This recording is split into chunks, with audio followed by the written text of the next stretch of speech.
dans Mon Avocat Conseil, votre émission, l'émission lors de laquelle on évoque certes bien des difficultés, parce que les difficultés, il y en a partout, mais surtout là où on ne s'attend pas.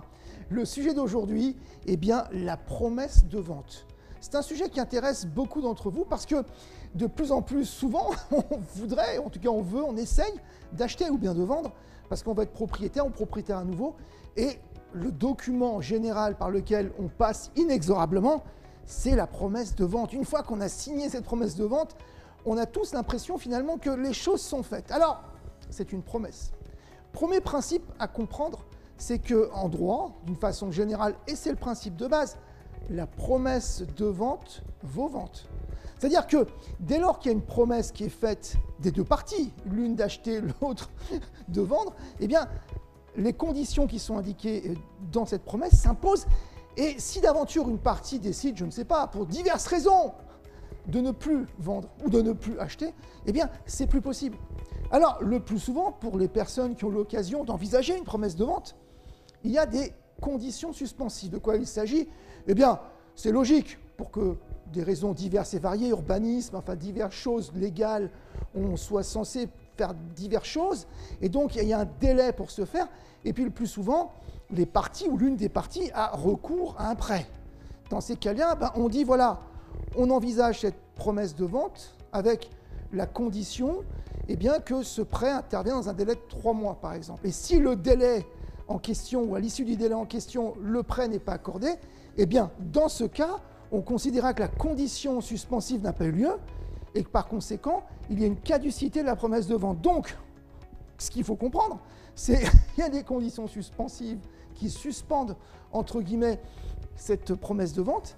Une fois que les conditions sont réalisées, eh bien, la vente est dite parfaite. Et là, il faut aller signer chez le notaire.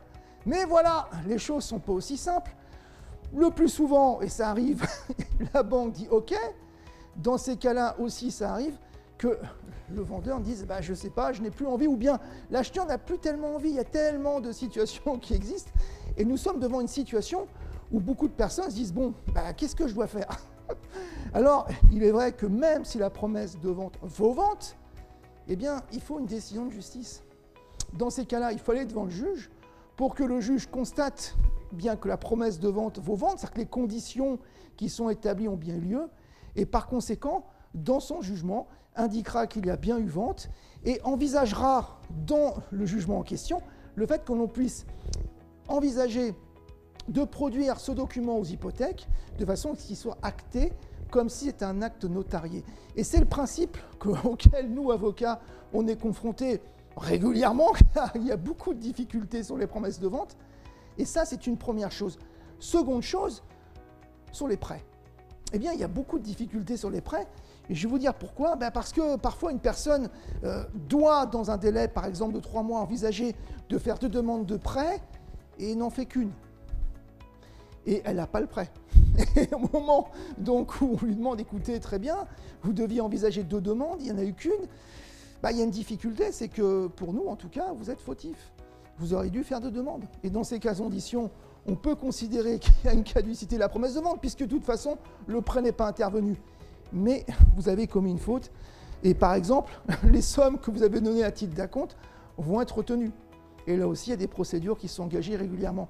Ce qu'il faut retenir, c'est que la promesse de vente vaut vente, et ça, il faut en avoir conscience dès le départ, et bien lire ce qu'il y a dedans, et notamment sur le prêt, car souvent, les personnes ne font pas attention. On leur dit, voilà, vous devrez envisager une demande de prêt à 2 banques, et elles n'en font qu'une, ou bien à plusieurs banques, elles n'en font qu'une, ou encore à 3, et elles n'en font que 2. Et ça cause beaucoup de soucis. Encore, les personnes ne se rendent pas compte que lorsqu'il y a promesse de vente, eh bien, c'est que c'est une vente, et qu'on ne pourra pas forcément, on ne pourra plus revenir en arrière. Donc, le principe, il est important, sachez-le, une promesse de vente vaut vente. Ainsi s'achève notre émission de ce jour, votre avocat conseil. Et comme je dis à chaque fin d'émission, il y a certes bien des difficultés, bien des problématiques, mais surtout des solutions.